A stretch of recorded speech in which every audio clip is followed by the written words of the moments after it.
his thenar eminence was completely blown up, and the bed was so poor for replantation that I decided to bank his thumb. So it was a epiphany and I'd read about banking, and I read a lot about Marco Catena, and he's sort of the father. That's what came to mind. So I read about it, and I said, this tool is going to be, I got to keep that in my head.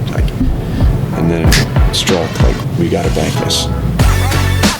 Welcome to The Defect. Today, we're honored to be joined by Dr. James Higgins, a globally recognized leader in hand surgery, microsurgery, and complex extremity reconstruction.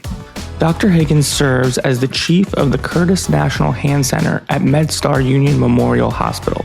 He is fellowship trained in hand surgery and board certified in plastic surgery, with expertise spanning trauma, congenital hand surgery, microsurgery, and advanced wrist reconstruction. He is one of only 2 surgeons in the world to have received both the Gadina Traveling Fellowship from the American Society for Reconstructive Microsurgery and the Sterling Bonnell Traveling Fellowship from the American Society for Surgery of the Hand. Dr. Higgins has published extensively in peer-reviewed journals, lectured across the globe, and is widely sought after as a visiting professor and educator. His clinical work ranges from everyday hand conditions to some of the most complex cases in replantation and transplantation. Join us as we dive into Dr. Higgins' remarkable career, his leadership in hand and microsurgery, and his unwavering commitment to patient-centered care. Let's dive in. Really exciting morning. I'm Saeed with the Deep End Podcast, joined with Hank, my co-host. We have our celebrity guest, third co-host, and then Dr. Jim Higgins coming up from Baltimore. So thanks so much for coming up, taking the train ride. Yeah. We actually have a couple gifts for you. We got some, some gear. And a mug. Yeah. Love it. Thank you so much. Yeah. Apparently there are very few mugs, right? Yes. Very few mugs. You got one of them. We were pretty much reserving them for guests, but then then they became so popular. So we'll see. Maybe we'll make a different one for everybody else. Yeah. Mm-hmm. But as I was talking to you earlier, I think one of the best things about this podcast is it unites all aspects of plastic surgery. We get to hear from people like you, leaders in hand surgery, microsurgery. We get to hear from cosmetic people, craniofacial people, and we've had a bunch of guests reach out to us wanting to get you up here. So this is like the perfect time. And we find that this allows us to talk about things that you don't get invited to talk about at national conferences, like what inspired you to be a plastic surgeon, hand surgeon, etc. So thanks a lot for being with us. And one of the things we're always curious about is your upbringing, like growing up, things you did kind of outside of medicine, like sports, whatever, and things in your childhood that you think might have shaped who you became later down the road. Yeah. Well, I grew up on Long Island, so I'm one of 3 boys. My parents are immigrants from Ireland. They left home when they were in their late teen years to find work. And my mom was a nurse. She traveled to England and got her nursing degree and then went to New York.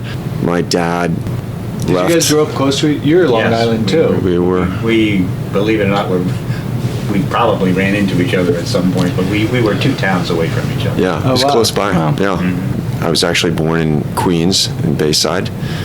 And then family moved to Nassau County, so I grew up in a town called Garden City. 3 boys, and it was a very, Catholic upbringing, 2 Irish parents, and everyone was called by their full name. But only 3 kids. That's not really Catholic. It's usually like 10. Yeah, they restrained themselves, I guess. Yeah. So my brother Thomas and John, it was Thomas, James, and John. So the 3 of us were growing up going to Catholic schools, Catholic grammar schools, and then ultimately my mom was enthralled with Jesuit education, and there's a school in Manhattan called Regis High School, which is a all-boys Jesuit, all-scholarship school. So you had to apply, and it's a very, very prestigious high school. Very famous. It's a good school. Yeah, it's an incredible place. It's you really have to take the train every day. It's in the heart of New York. Yeah, it's in Manhattan. It's in the Upper East Side. It's Yeah, you have to take the Long Island We Railroad. had to take the train every day. Wow. Yeah. Back and forth. Yeah, so it was about an hour, 15-minute commute. At the time, it was the last thing I wanted to do because my older brother had gone to a local Catholic high school, and that's what I wanted to do. And my mom said, you got to apply to this place, and they granted me admission. So I ended up commuting for high school to this school, which is just absolutely unbelievable group of promising young students from all over this sort of tri-state area. Played sports there, primarily soccer. Was a sort of avid soccer player and just always had a soccer ball with me all the time. And this was sort of a passion for me at that time. But I had no idea about medicine. And then ultimately from there, went to Williams College in Massachusetts, where my older brother had gone. And he was a senior, actually, when I matriculated as a freshman, so the two older boys were in Williams College together. One of your brothers who is the ortho? Yeah, so he's now an ortho trauma surgeon. Oh, wow. He runs the trauma division at University of Utah, and soon to be the president of the OTA. So he's just an incredible person, great success story, great consigliere, great friend, and is a role model for me. So Thomas and I are very tight, and went to college together, where I had no intention of going to medicine, and actually the way it But he unfolded- was on that trajectory. No, Oh, really? no. He graduated. He was thinking about politics. He was a political science major. He was doing some time as an intern in a congressman's office, trying to figure out. He really. I admired the fact that he went out and tried to figure stuff out and sort of get some real job experience. There was a team of recruiters that came from Sinai to our campus, and they were looking for well-rounded physicians. So this was at that time and place, there was a need to get people who were humanities majors into medicine. And I was a American history major. And they came on campus and they were seeking out people that were qualified. So I stopped by their desk and said, well, I'm a history major. And they said, well, you can spend a summer at Mount Sinai in Manhattan and do some rotations, sort of like shadowing situations, and then take some classes which you're deficient in, probably like organic chemistry or things like that. And you can get into our program. And we really like this because we're trying to make somebody that can communicate with patients better. We think this is the future of medicine. So anyway, I was lucky to get into that program, and then they accepted me. I spent a summer in Manhattan, which I was familiar with, having been there for high school. And then... So when you went to that desk, when they were recruiting people, were you seeking it out, or were you just like, I'll check it out and hear about it? No, I think I was on the way to soccer practice. I mean, it just sort of like caught my eye. Isn't it funny how life works like that? Totally. Totally. It was absolutely not something that I had on my radar. Yeah. Yeah. Did you have other friends that were going to try to do that program too, or was it? No. Really? Yeah. No. There was a well-positioned desk on the way to soccer. Yeah, exactly. Yeah. It really was kind of a bizarre thing. I haven't thought much about it, but so it was a great summer, and you were watching babies being delivered and seeing people do surgery and saying, oh my God, this is amazing. So I then found myself in medicals. I was admitted to medical school, and I was early in my junior year, and I thought, oh my God, I'm pre-med. And I remember that time, one of my friends who was slugging away at pre-med work and MCATs and everything was like, how'd you get into medical school? And I said, well, there's this program. And he said, well, you still have to take your MCATs, right? And I said, well, actually not. And Oh, that's right. So you did one of those programs where you could just bypass it. yes. So then I went to my mentor at college and I said, hey, looks like I'm going to med school. And he said, well, that's great. Where are you going? I said, I'm going to go to Mount Sinai. He said, well, you can apply elsewhere? And I said, I don't think I can. So there was a big pipeline between the University of Rochester and Williams College for pre-meds. Okay. And he said they really liked University of Rochester, which had a sterling reputation, particularly for the development of a well-rounded physician. Actually, was their mantra. Right. The biopsychosocial model. Biopsychosocial model. He said you should apply to Rochester. I said, well, I don't have a bunch of classes, and now I'm about to become a senior. So he contacted the pre-meds there and said, this is a good applicant. And they said, all right, if you do X, Y, and Z and keep your GPA this high, and you don't need to do the MCATs, but you do this, that, and the other, we'll admit you early admission. By the way, this podcast is going to make me look like some huge corner cutter. No, not at all. But we're not editing that out. That's how it went down. And then, so then I realized I really loved Rochester. Why not Sinai?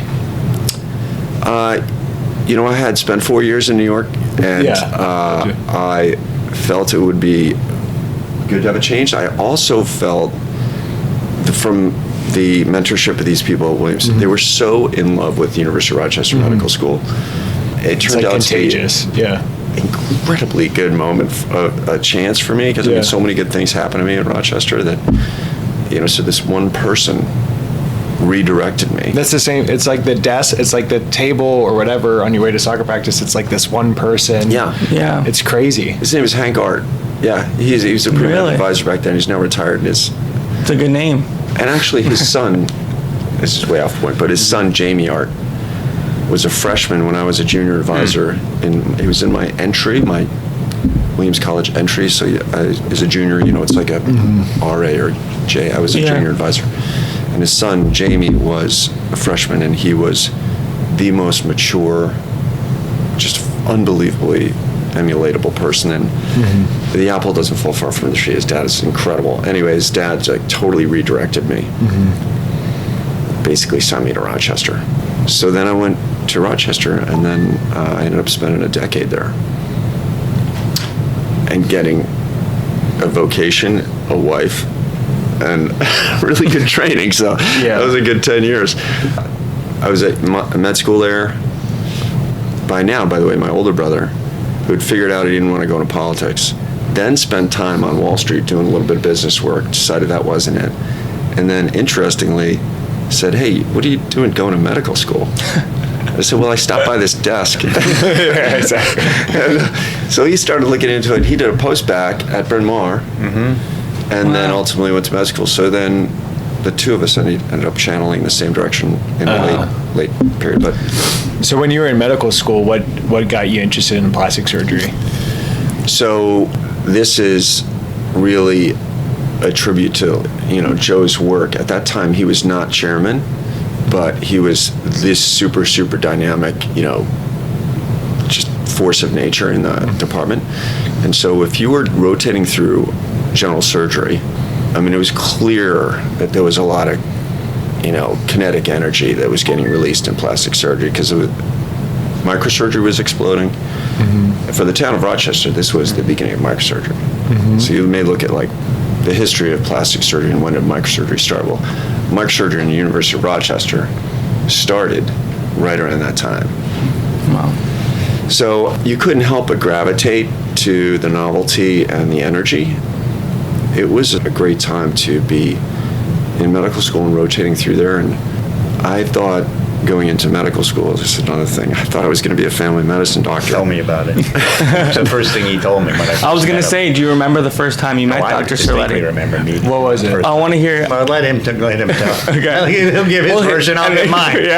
Well, my recollection of it was at Highland. Highland, yes. Yeah, It was okay. Highland. Yeah. So Highland Hospital was one of the rotating hospitals. Yeah, it was a small community. Is a small community hospital, but you could go there and get a lot of reps and really cut your teeth.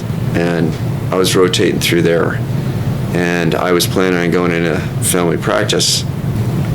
Let's just remember, I was like an American history major, not minutes earlier. And then I rotated through surgery, and it was inspiring. But I recall particularly, I thought it was a craniofacial case, and I think you were just peeling up a face and the whole craniofacial. If you're coming out of medical school and someone's got the face peeled down and you're looking at the craniofacial skeleton, you either pass out or you love it. Yeah, I mean, you're not just going to like breeze through the OR and be like, well, that's going on. I'm going to see if there's something else going on. Yeah. You know? So that was the big eye opener. And I was scrubbing, and Joe, as per usual, would take a great deal of interest in not just like, here, hold this hook, but where are you in your training? What's your interest level? Where are you going? Can I help? And I think this is special. I mean, really taking the time to figure out if you can help a lot of people. It's tempting to say my bandwidth has been overwhelmed, but you know, here I was, just some sort of like misguided history major that wanted to go into family practice, and he really, you know, why would you even bother wondering? Mm-hmm. So we explored that, I think, you know, because we was doing a lot of rotating, and then the microvascular free tissue transfer was like mind-blowing. I think the fibula was the first thing I saw, but the thought of just this concept of warehousing the rest of the body and being able to move it about almost penalty-free with some reliability was such a just sort of disruptive idea. Yeah.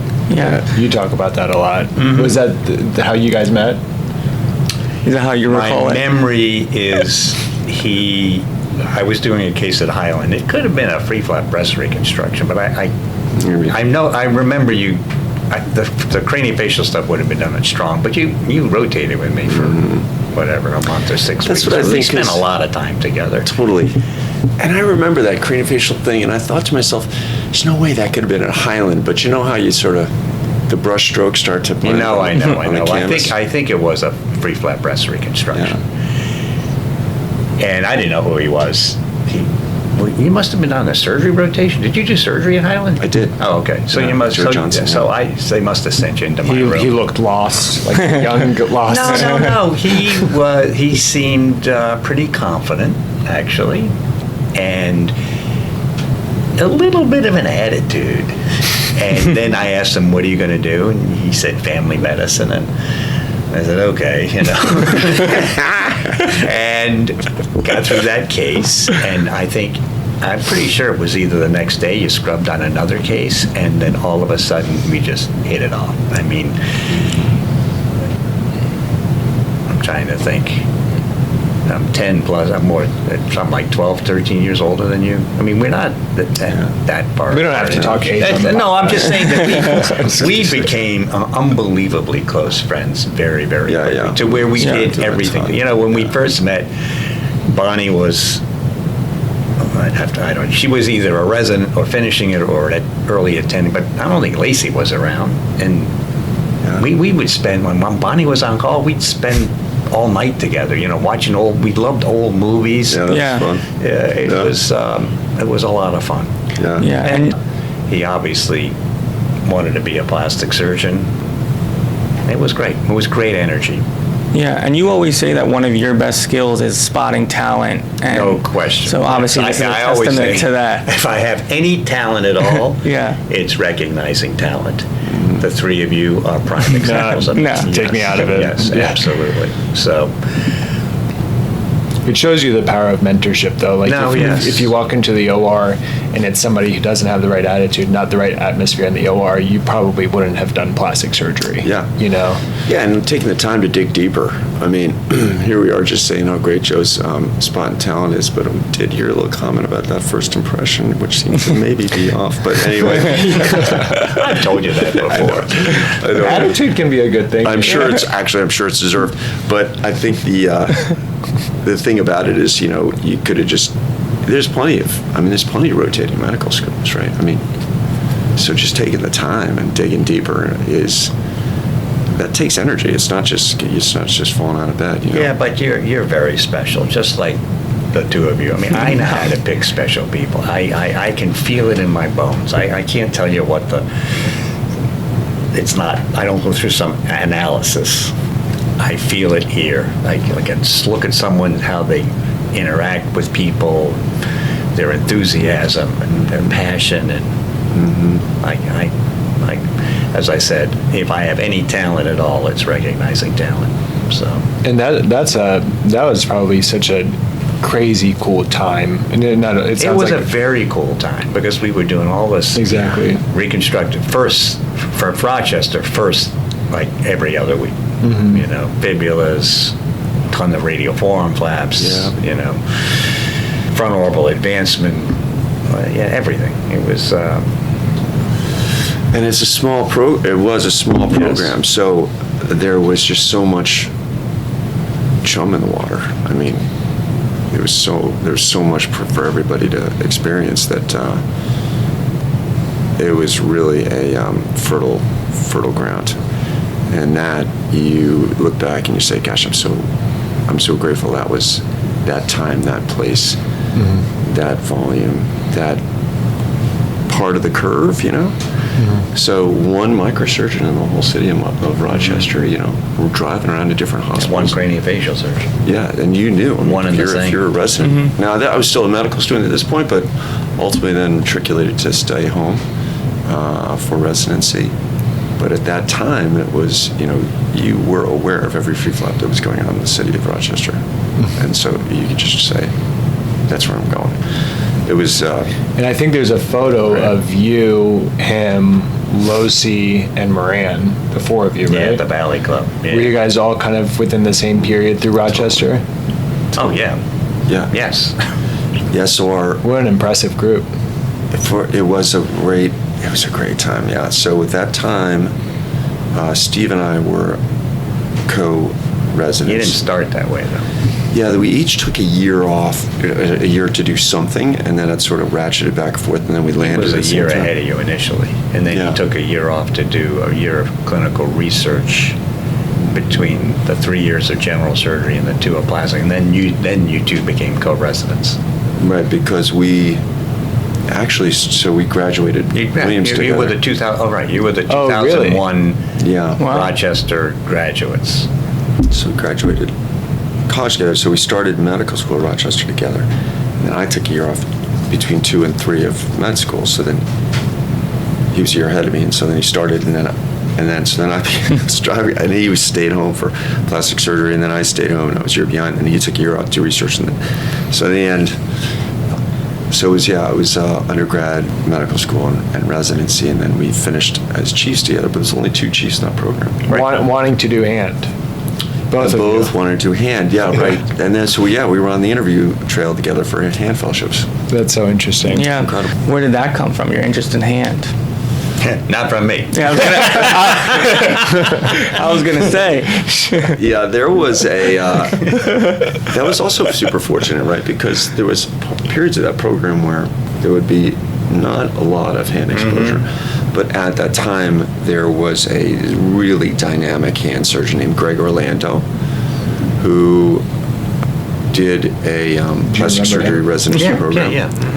Was recruited by Joe to be on faculty, and he was really excellent microsurgeon, but also was like a creative thinker and was innovative in upper limb reconstruction, and also was very funny. Like his patients really interacted with him well. He had a good rapport with them. The kind of guy where he made it so much fun that you're like, I think I want to do that, you know. And also there was so much frontier work, it seemed, in hand surgery, meaning there were so many problems that were still needing to be worked out, and that was a period of explosive microsurgery in upper limb work as well. So just being there at that time, and Greg being so invested, and us being only 2 of us as chiefs, it was natural. You sort of couldn't help but gravitate toward it.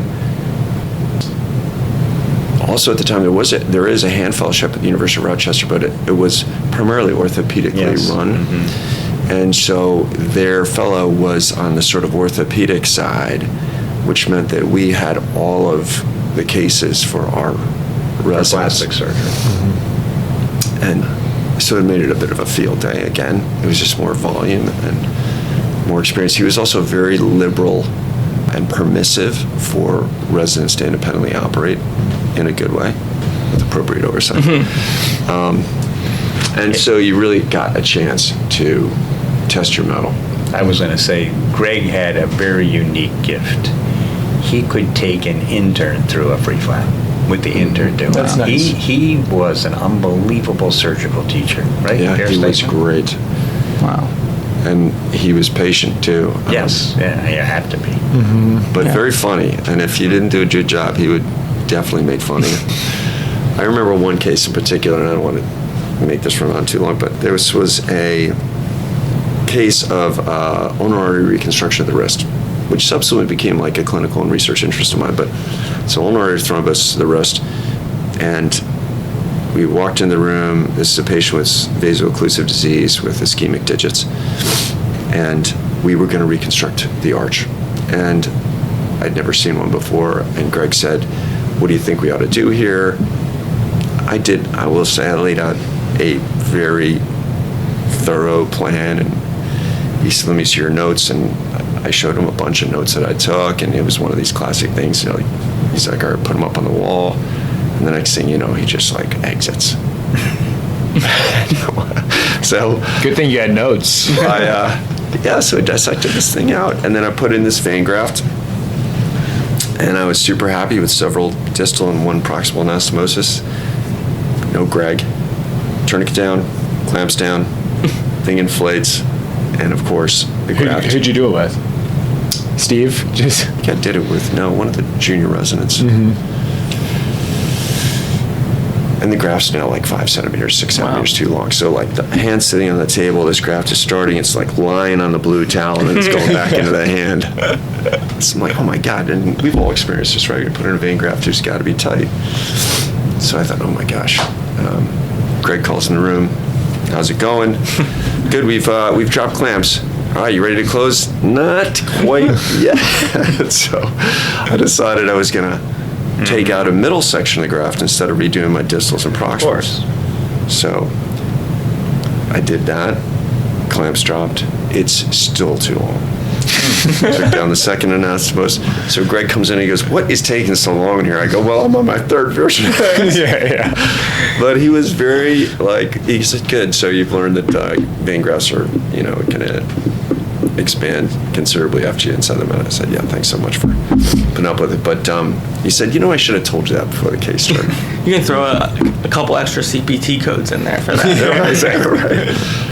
But anyway, that was you. In the midst of it, it's super harrowing, but you're so grateful for it when it's over. You look back at that and you remember the case. I remember several cases like that with Joe as well, who was also great at giving us some leash at that time. It was particularly some craniofacial cases. I remember struggling with teeth extractions. Dentist on call wasn't willing to come in. Oh my. So we started doing some de novo dentistry that weren't used to. But anyway, it was a great experience. Super sort of dynamic period for us. And Joe was also in this sort of process of ascendancy to chief there. And it was just a great time to be there. Yeah. Do you ever, I'm curious as a resident, do you ever stop and think ever at the time and say, at some point I want to be a leader in this field? Or I think I got this. I think one day I can lead a group or be a leader in the field.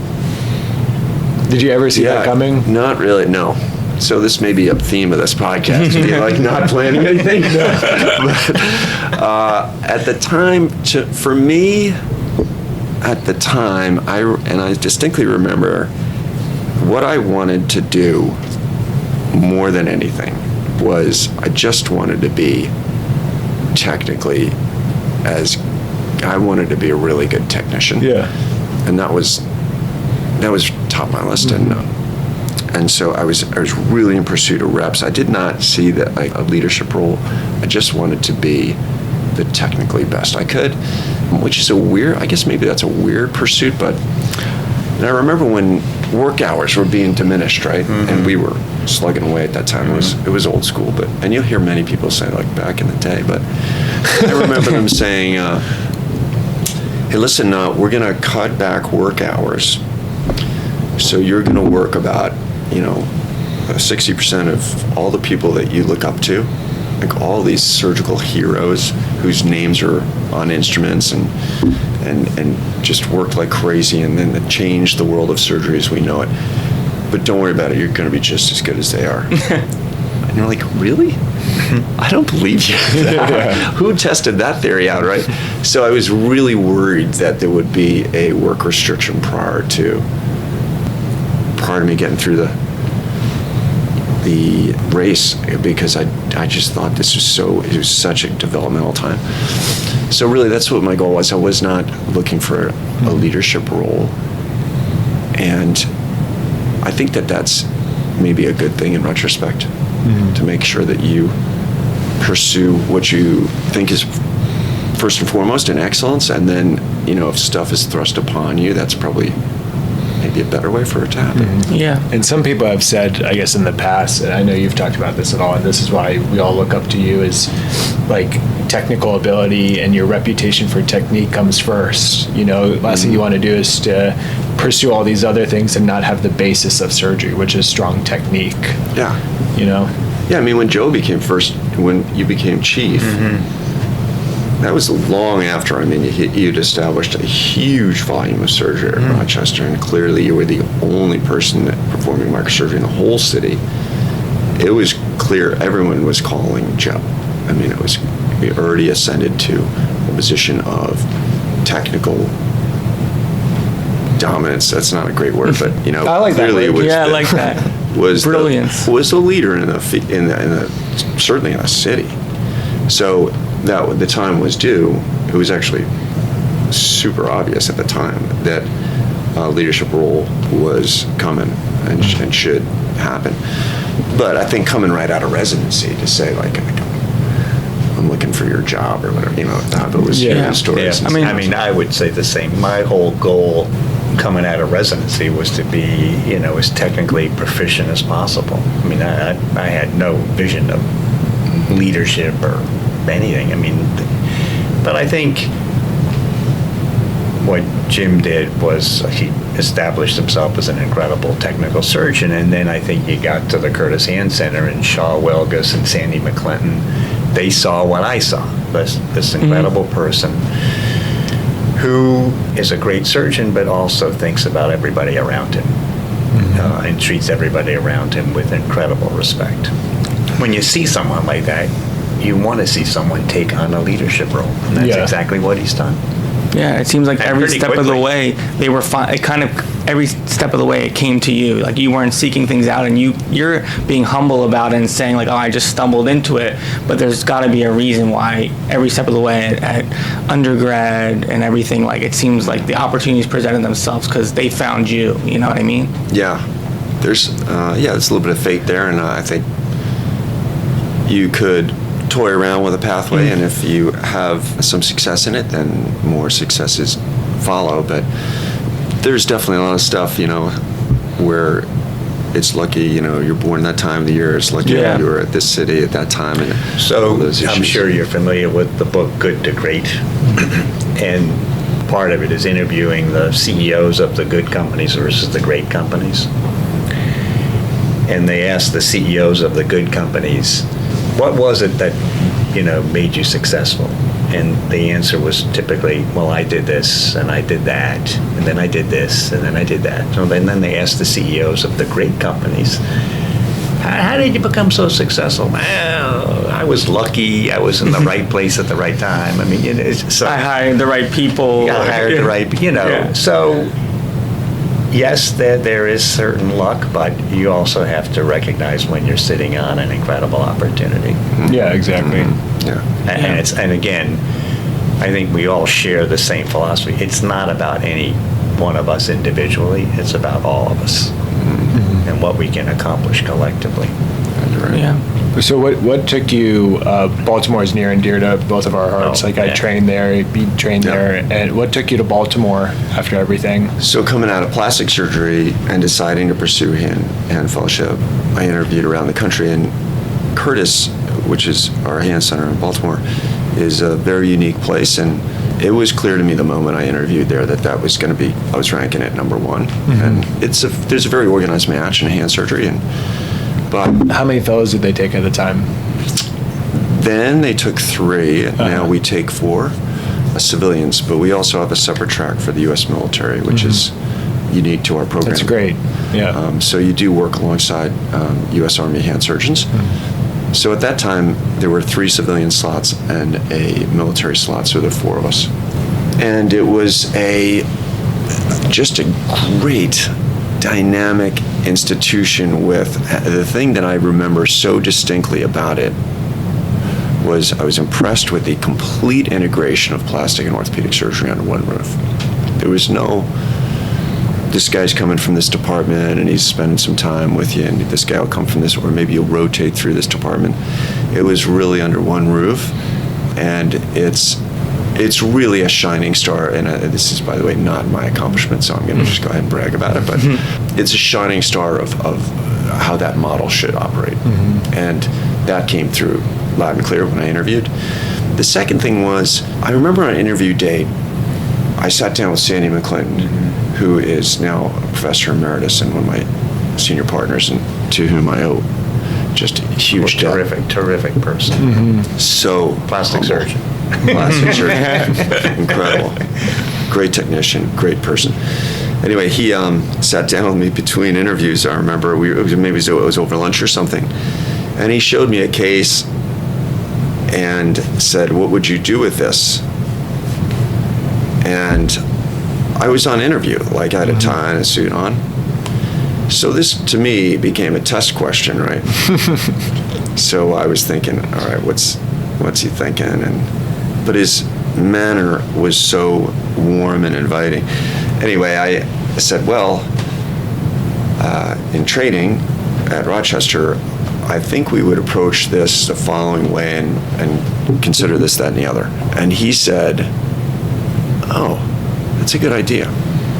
Instead of saying, that's the wrong answer, this is what we did, he actually, it occurred to me, it was like an epiphany. Yeah. He was actually soliciting my opinion. Exactly.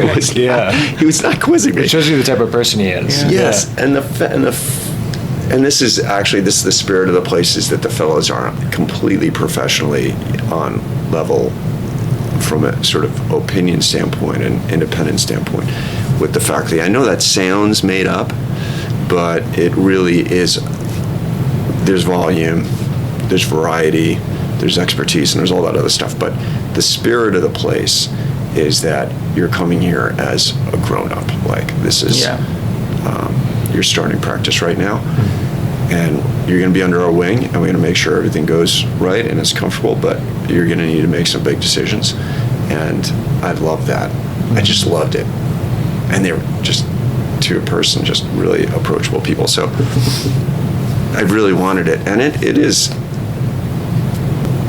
the best hand fellowship in the country. I always say that. Obviously, I'm very proud of you, but I'll be the first to say it's the best hand fellowship in the country. Well, I really wanted it, and I was fortunate to get it. And I recall my wife at the time, who I met in Rochester. Megan is a physician assistant and was working in Rochester. I met her on one of our rotations, and that's a whole other story. That's a whole other story. That's a whole I other don't know if we have time for it. Maybe at the end we can tell it. But. So she and I were now, newlyweds in Baltimore, no kids, and looking for jobs because the fellowship's 1 year. And looking around the country, she was trying to be as non-committal as possible, meaning, Jim, if you think that's the best place for, we'll do it. But that's great. Yeah. Then when I came home and they had offered me a job, she was like, that's definitely what we should do. I was like, well, okay. Oh, that's she awesome. Really weighed in on that one. Yeah. Because they asked me very late in the year. It was, I think it was like April. I got called into my office and they said, you'd close the door. I thought I'd done something wrong. And I said, listen, what are your plans next year? And it was very late. So I said, well, I've been looking at this job and this, so we want you to stay on faculty. And there was no precursor to this. It was almost like, are you talking to me? Like, no one's ever mentioned that. And, but I said, well, I'd love it. Because they were kind of heroes of mine at this point. And then 24 years passed, That's crazy. 24 years. Wow. Yeah. So what made your wife say, we got to do it? She was looking at the alternatives and the places. As I said, my brother was in Utah, and we had applied for a job in Utah, and frankly, the job at that point was not a great job for many reasons, but I was making it a good job in my head because I really felt it'd be great to work with my brother, who was an orthopedist. I would actually be in the plastic surgery department that wasn't integrated, and so it was a much different job. And she wasn't too excited to move out west. Her family's in Rochester. She wanted to stay in the East. She had made a lot of good friends in 1 year in Baltimore. She loved the place. So she really lit up when I said that. And I thought, It's always great when you have the buy-in of your significant other in a decision like this. I definitely did. And for a job I really would love, I felt super fortunate to get. So it was like easy, done. That's what we're doing. So when you talk about this, it's the same exact feeling I had when I first started residency here, actually rotating here, and even before here. You see all these giants around you, and it's like, I would love to say, and when the opportunity finally comes to you, it's like, are you kidding me? Yeah. Like, why me? I fully intended to try to recruit you back, 100%. I just had to find the right sort of position and get the right okay, but it's always nice to. I mean, when you left, I fully expected you would be back. This is about it. No, you. But fast forward a little bit to like, there's first off, fast forwarding to ASRM, where you were like the name at every best case, best save, like Jim Higgins, and then your ASRM Gadina Fellow, prestigious honor. When you Now think vice of president. Yep. About to be president. Yes. And when you think back to like the best case, best saves, is there a particular case where you're like, this was a really cool case and just like stands in your mind? Yeah. So that period, and it's funny when people will say, It's a patient from Israel, right? We'll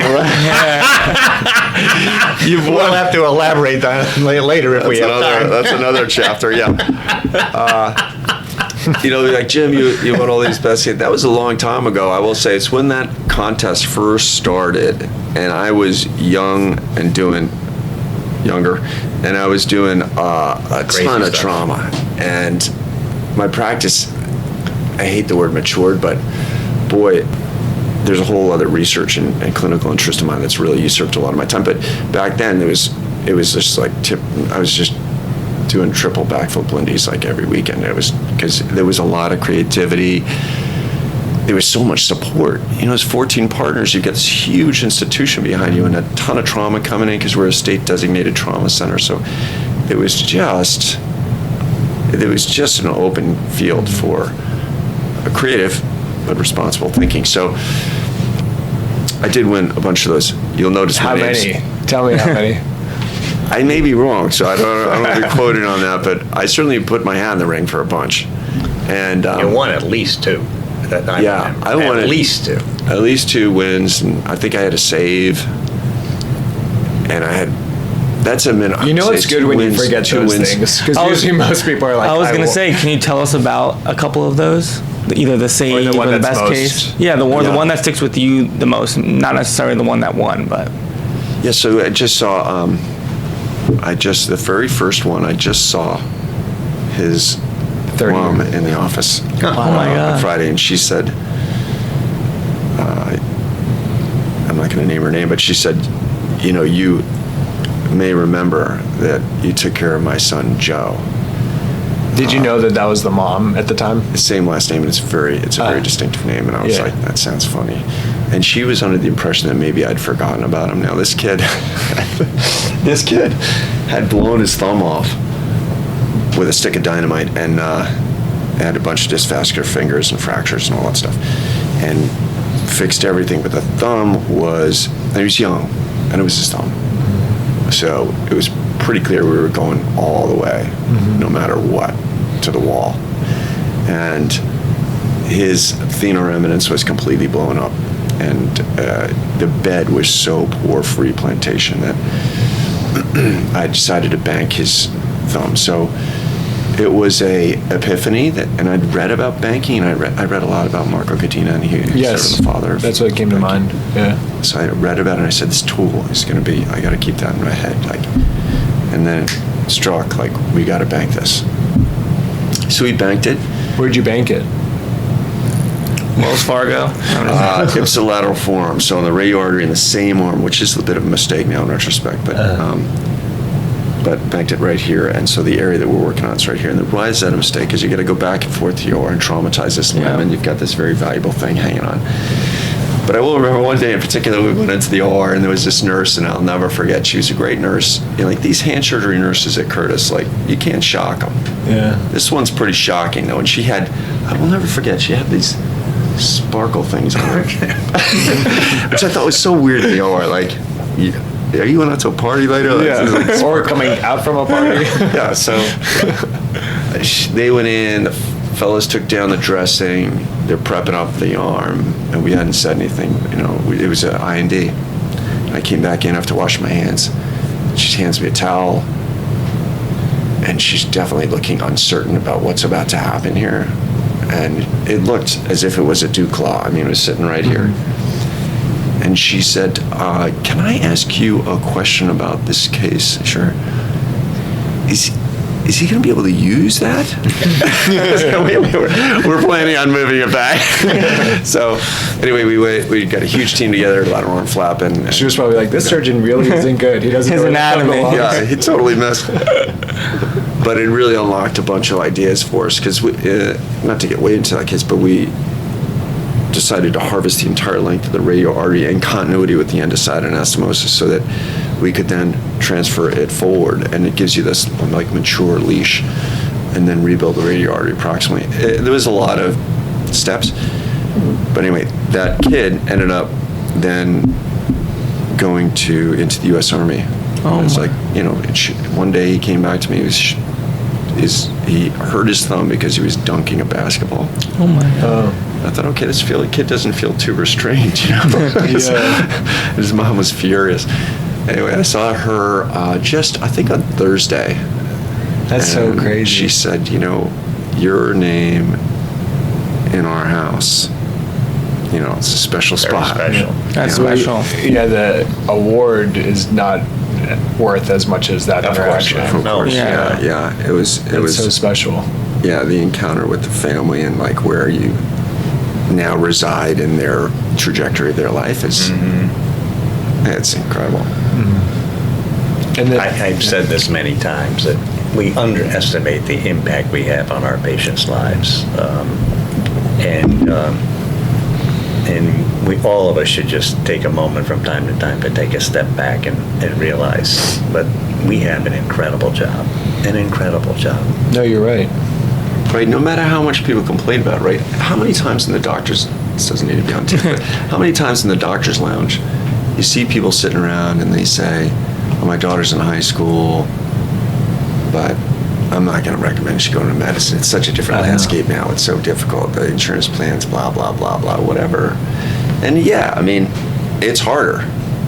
But It's in the still end of the day, incredibly like, rewarding. is any stockbroker going to come home? If you interviewed a stockbroker, what's the best moment you had? Well, I remember when I doubled this person's earnings from a T-bill back in, you know. Yeah. Like, what is the most Yeah. satisfying thing you're doing? Yeah. Nothing. Like, Yeah. and nobody in their family says, boy, you really moved the needle for us. You know? Yeah, that's been a theme on our podcast a couple times, just about how, like, a stockbroker, they can't wait to make their big, like, break and get out as fast as they can or whatever, whereas a lot of surgeons are operating way past when they would need to still be working or whatever, but it's all the other things that You make know, it more that's special. a very interesting observation, because Yeah. if you look at CNBC and you look at the people these experts that they interview, they're all young people. They Yeah. don't interview old people 'Cause- because they're gone. Yeah. I think you're right. Yeah. I think you're absolutely right. Yeah. I think it's a bit of a drug, really. You know, everyone wants a win. We all want wins. It's natural. And I think particularly plastic surgery, and particularly, I think, free tissue transfer, for me, if someone says, I've had my ankle operated on, 7 times, or this upper limb has been open and I came from St. Elsewhere and wallowing in their hallways, and they sent me to you because you're going to come in and be the closer, like you're the guy that's going to turn this whole thing around. And if you think you can, it feels good to be up on the white horse and like coming in and just like fixing everything. That's a great feeling, right? I mean, if you're privileged enough to be in a situation where you could do that, and we miss, there's plenty of times we try to and we miss, but you've got time and time again an opportunity to be the closer. You know? Make a difference. I think that's why I like, plastic surgery is still the most, if not the second most competitive specialty, and I'm hoping that it's because a lot of people see what we're talking about, like how these priceless rewards that are so special. And medicine in general, I think nowadays people think, finance, you make money right away, you make a good bit of money right away. Medicine, you're in debt for a long time, and then you become a surgeon that makes okay money, and I think a lot of this decision making is money driven, but I think it's important for the audience too to know all the priceless rewards that are so special. Like, I don't feel like no offense to my boss, but I don't feel like I'm working. I really don't. Half the time, I really don't feel like I'm working. I'm not even kidding you. Right. Plus the ethical clarity.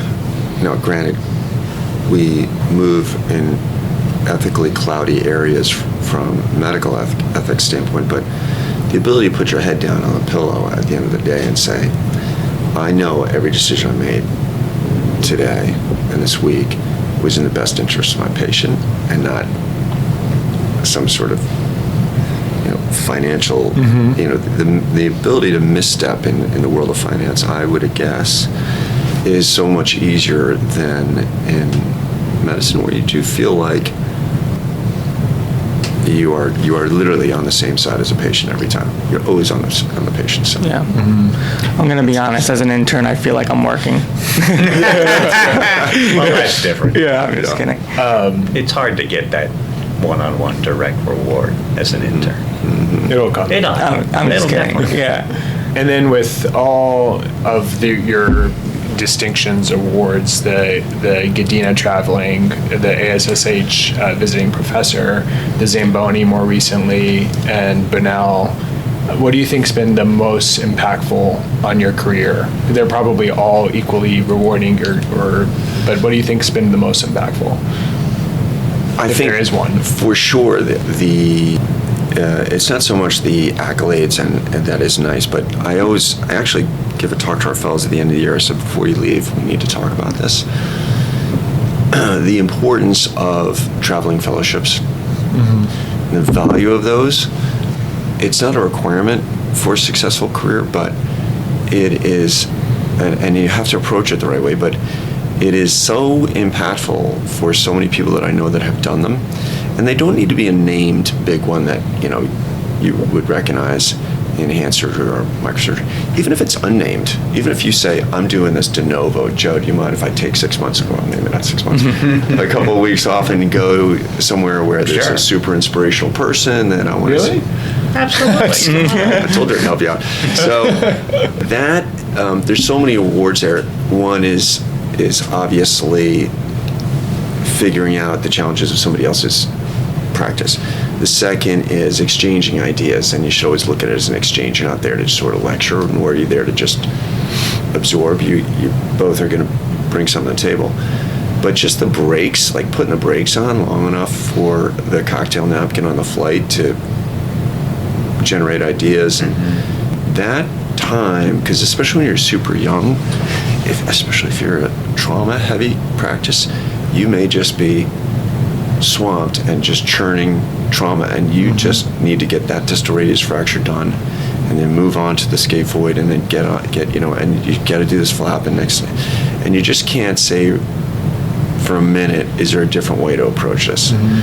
So for me, the first one that I did was the Gadina, and that was inarguably the most important year of clinical development for me, and the reason was that I took that time out, and the value of the named fellowship isn't so much that you're necessarily going to get more out of it, but generally speaking, the places you go, they're trying to line stuff up for you.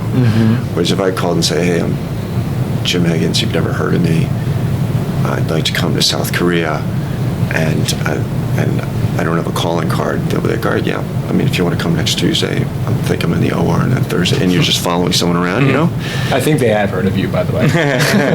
but if you get this calling card, that helps a little bit, you know? Yeah. Because like, oh, this society must think he's worth or she's worthwhile.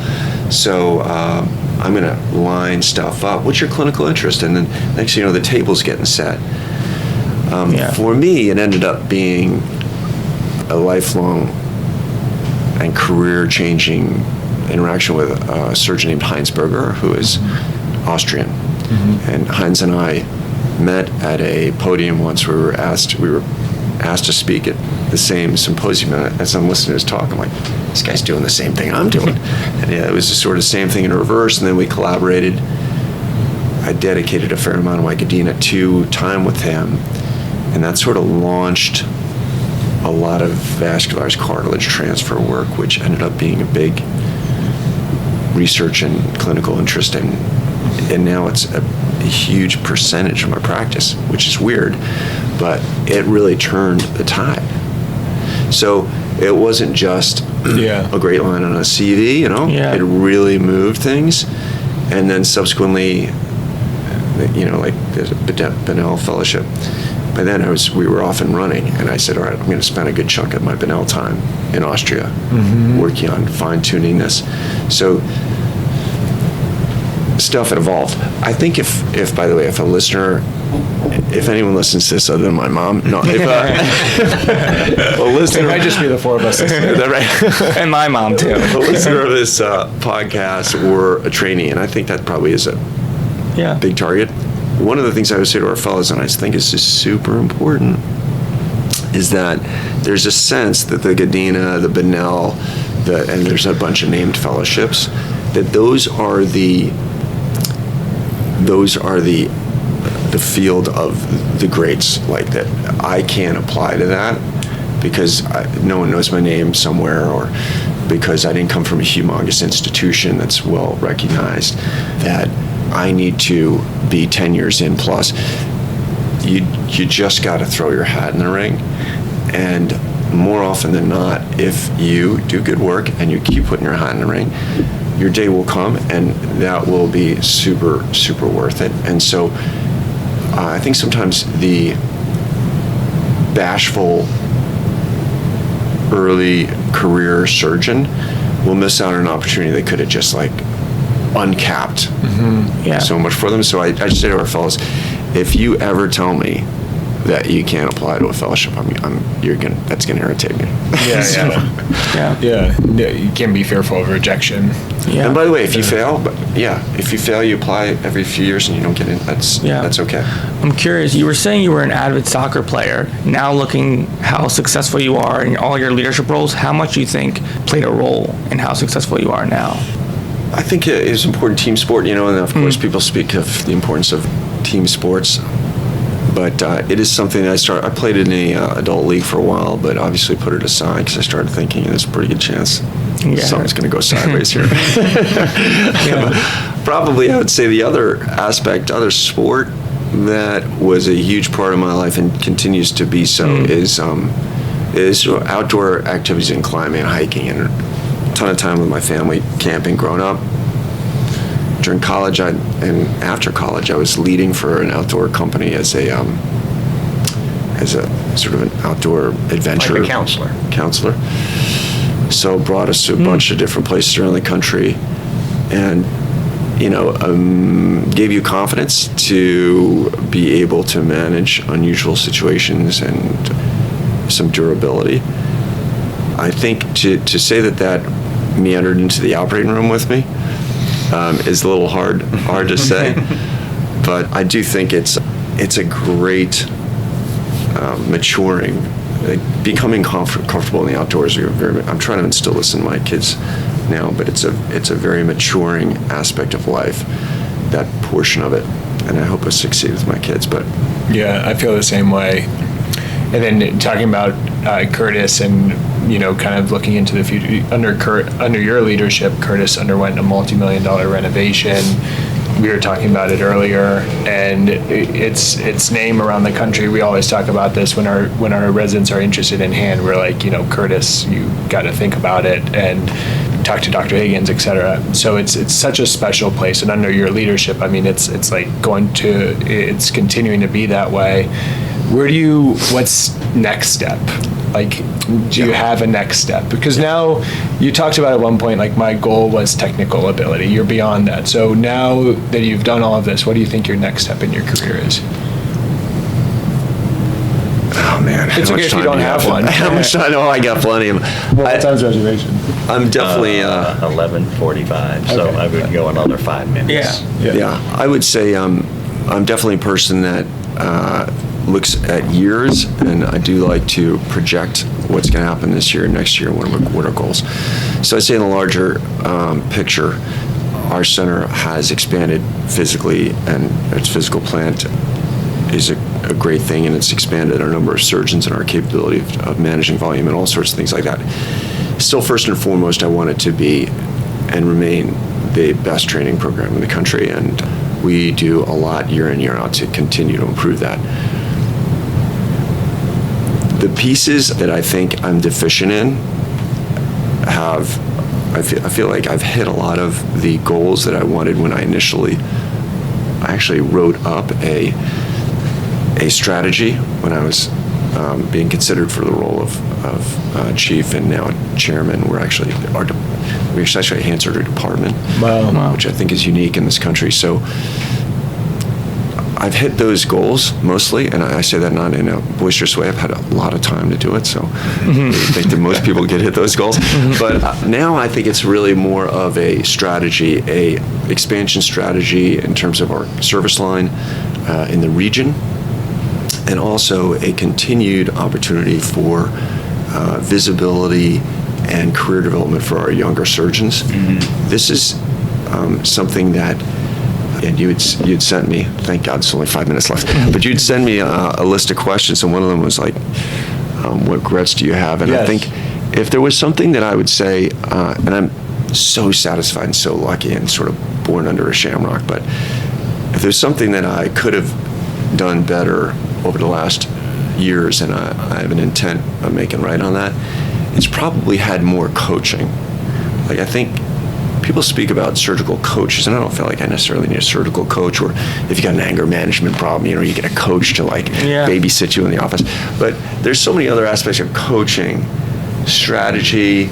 As Joe and I, we should talk more about this, but strategy, economic expansion. Like professional growth, professional coaching.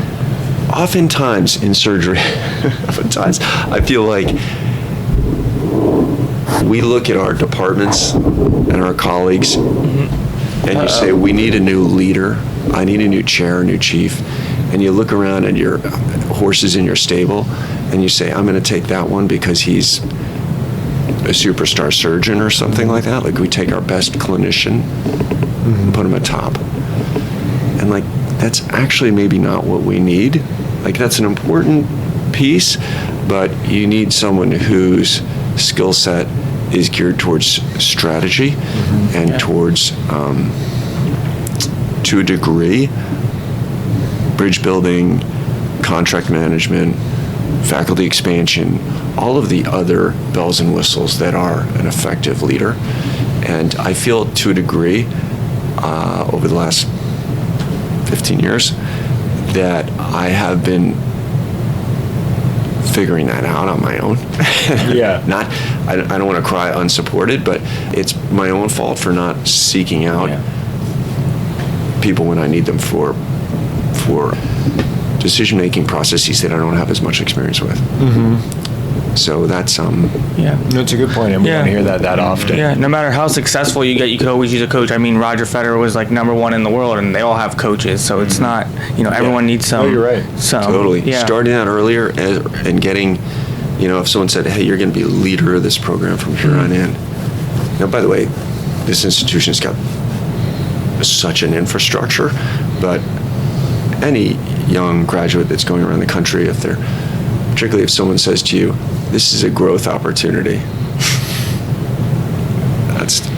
worrisome, right? So just, can I fill red those flag. shoes? Yeah. It's a growth Yeah. opportunity. You got to say to yourself, all right, well, it's not just my job, and is there going to be volume, and what day do I see patients, but what's the cabinet, for lack of a better term, like who's going to help me with these types of decisions and those types of decisions, like who's going to, residency director is one, but you could have a strategy director, you could have a philanthropy director, an alumni relations person. I mean, there's a lot of things to hit on all those cylinders and crush it on each one of them. It's hard to do. So I think that'd be my goal, would be some more coaching over the next few years. Yeah. I have one more question for both of you, and then we'll ask the last fun question. But I'm always interested, like, I think back to, like, my high school friends, you talk about your high school experience, how special that was, my college friends, and people that I've lost touch with over the years, just because we get busier and busier, we have our families, etc. You guys have done such a good job keeping in touch. I know a lot of it comes from you. Your relationship with Joe Losi, your relationship with Dr. Higgins, and how do you guys make it so that you keep those strong relationships that were so impactful at one point, but you don't want them to go away? Because it's hard. Like, there are a lot. I can name 10 people right now that I wish I kept better in touch with. Totally. I will say that's a special skill of Joe's, and it's undeniable, and anyone that knows him knows that. I mean, that is the extra effort made, just in the same way as extra effort seeking out the talent among a totally unknown medical student, but also the extra effort that is required to maintain and nurture relationships over time. And there's there's a small army of people that can say the same about Joe's always putting the extra effort in, and it pays off, and it's these relationships are super valuable. For me, I think Joe and we have a ton in common. I think that's true. But I'm like, I sort of veered off into this like super specialized corner of plastic surgery, which is pretty far afield from what Joe does. But still, there are aspects of leadership where I've turned to you and said, Joe, what do you think I've got to take care of this issue on my faculty or this trainee? What have you had experience with HR, with this, that, and the other? Where I think I can glean leadership tips that don't necessarily have to do with hand surgery. Yeah. And that's something that he's always willing to give. I do think there's something to be said for the proximity, right? Joe, fortunately, moving to Philly. It's a train ride. Has certainly helped. But yeah, you're right. I mean, if I think of the national meetings that we go to are completely different. So that's not, because I don't. Other than ASRM. Yeah, ASRM. And that's the other beauty of this podcast too, even at a professional level. You always say it's about bringing all the different aspects of plastic surgery together, because we always go to different meetings and stuff, so you don't always get to, sit down together in the same room and figure out what's alike about everything that we do. Yeah, it's a great idea, you guys. So thank you for joining us. This has been such a special. We've had not only you coming in studio, we haven't been in studio for a while, our celebrity guest co-host, and also to get the different aspect of things you wouldn't say about yourself, but that you were able to chime in on, I think was really special too. I just have two last questions that we ask everybody, fun ones. What's your favorite surgical instrument? The Freer. And why? That was my answer. Yeah, that's so easy. The Freer, just so good on perineural, perivascular planes, and also, is remarkably sharp and remarkably dull when you need it to be, is safe to use by almost any person holding it. Love that instrument. And it's actually a fantastic retractor. Like, if you're trying to escort someone through a case, you can play defense with the Freer. Very hilarious. Slap the instrument. Very readily. Yeah, the nurses know. Yeah. There's And no then what music do you listen to in the OR? Or what do you like to listen to? I think a wide variety, but I do have a tendency to listen to bluegrass music in the OR. That's a little bit unusual, and that's born out of some exposure to bluegrass early in college for guitar play, but also classic rock and Yeah. Coldplay, U2, that type of thing. Awesome. Great. Well, awesome. Thanks so much for joining Yeah. us. Yeah, this was really great. Well, kudos to you guys for doing it. It's a great idea, and I think it's going to be something that people will enjoy. No, not these this- guys have just done an unbelievable job with this. It's become enormously popular. So Yeah. congratulations to both. Yeah, way to Thank go. you. Thank you. Thanks for your support. Yeah. Of Yeah, course. This goes back to you. Yeah. And for your support today, too. Yeah. My pleasure. Thank you for listening to The Deep End, a plastic surgery podcast. If you've enjoyed today's conversation, please like, subscribe, and leave a rating on Apple Music or Spotify. Video from the podcast is available on Instagram and YouTube at The Deep End Podcast. Join us again soon for more conversations with luminaries and experts in the world of surgery.